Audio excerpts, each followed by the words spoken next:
It takes more than intelligence sometimes to act intelligently. This is a quote from an 18th century Russian novelist named Fyodor Dostoevsky. Hey, if you are faint at heart, get out of here now, because I'm getting ready to say the quiet part out loud.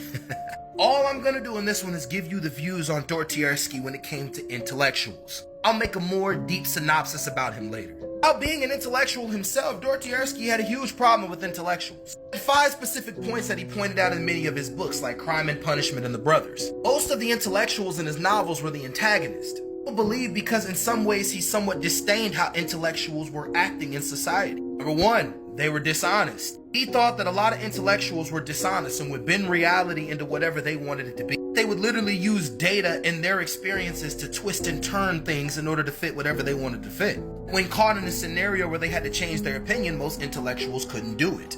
Some of them realized their BS. The ability to be able to debate an idea.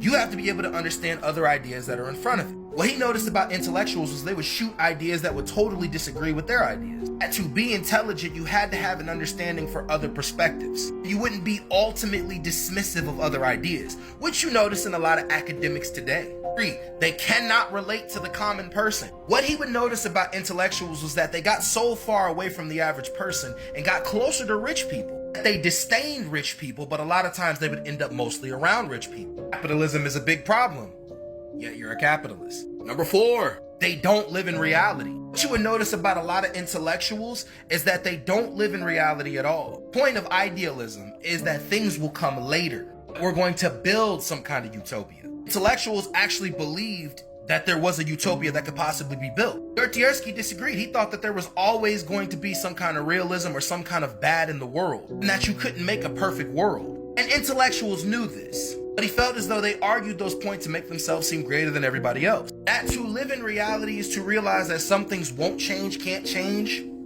and just aren't meant to change. He critiqued Nietzsche a lot on these topics too, so just keep that in mind. 5, Dostoevsky was locked up in a labor camp. What he noticed is that the intellectuals who ended up in the labor camp would make excuses for why they were there. The people that got in trouble most of the time would take their medicine without complaints. The intellectuals would always justify some of their bad actions. There was a narcissistic point that came out of a lot of intellectuals that were in the labor camp. To Dostoevsky, he thought that was the average intellectual of the time. So now I have a question. What do you think of the intellectuals in academia today? This is not an anti-intellectual video. I just want to see what people think about the intellectuals in society today. Stitch, react, give me everything you want.